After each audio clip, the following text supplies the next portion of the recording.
Coucou, je m'appelle Julie, je suis orthophoniste et aujourd'hui, pour la capsule Coco Placotte, je te parle des livres. On voudrait tellement que notre enfant aime les livres, hein, mais on fait comment pour intéresser notre enfant à la lecture? Puis ça sert à quoi? Je réponds à ces questions dans les prochaines minutes. La chose la plus importante à retenir, c'est que plus ton enfant a des contacts positifs avec les livres et qui vit des moments de lecture qui sont agréables, qui sont plaisants pendant la petite enfance, plus ton enfant va développer sa motivation à lire et plus il risque d'être un bon lecteur au primaire et au secondaire. C'est fou, hein? Et qui dit meilleur lecteur dit aussi plus de facilité dans les apprentissages scolaires parce qu'une grande partie de la réussite scolaire passe par la lecture et l'écriture.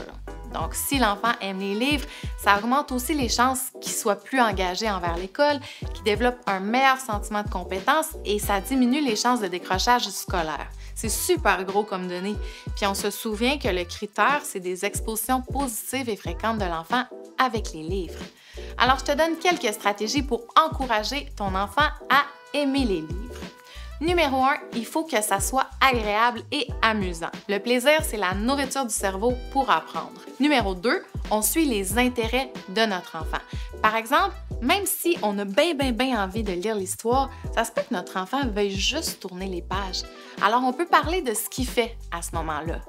Tu tournes les pages, tu tournes encore. Numéro 3, on insère des pauses pendant nos moments de lecture pour laisser de l'espace à l'enfant de pointer, de parler, de montrer ce qui l'intéresse. Puis on parle de ce qui intéresse l'enfant, on reformule ses productions et on ajoute de l'information.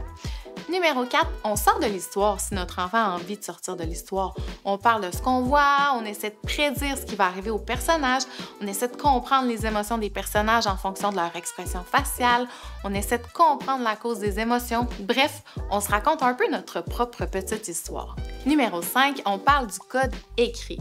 Par exemple, regarde ici, c'est écrit « Popote ». Popote, la petite crotte, c'est le titre de l'histoire. Ça veut dire qu'on va parler de Popote la petite crotte. Numéro 6, on suit les mots avec notre doigt pour montrer dans quel sens la lecture se fait. Popote, la petite crotte, aime se balader dans la maison. On peut commencer à dire le nom des lettres. Exemple, Popote, ça commence par la lettre P. Popote, ça s'écrit avec un P. Numéro 8, on sensibilise l'enfant à l'écrit dans d'autres contextes de la vie de tous les jours. Par exemple, au déjeuner, on peut prendre le sac de granola et dire « Oh, regarde ici, c'est écrit granola ». Toi, t'aimes ça, les granolas, hein? De cette façon-là, on montre à l'enfant que la lecture, c'est utile, puis c'est intéressant. Numéro 9, on profite des bibliothèques municipales. C'est tellement une belle richesse qu'on a. Puis souvent, on peut louer plein de livres, on peut passer du temps là-bas, on explore les différentes sections avec notre enfant. Ça nous donne l'occasion aussi de choisir des livres qui l'intéressent. Puis quand il y a un livre qui pogne bien gros, bien, on peut essayer de trouver les autres du même auteur. Puis on n'hésite pas à les fréquenter même à l'âge bébé. Personnellement, j'ai commencé à aller à la bibli avec mon bébé pendant mon congé de maternité, avant même qu'il sache marcher, pour changer d'air un petit peu. Puis encore aujourd'hui, c'est pas mal dans son top 3 d'activités préférées. On en profite aussi quand on est en visite dans une autre ville puis qu'on cherche une activité ou qu'il pleut. Bien, on peut crasher la bibli. C'est toujours gagnant, ça nous fait un beau moment, puis en plus, c'est gratuit. Amusez-vous!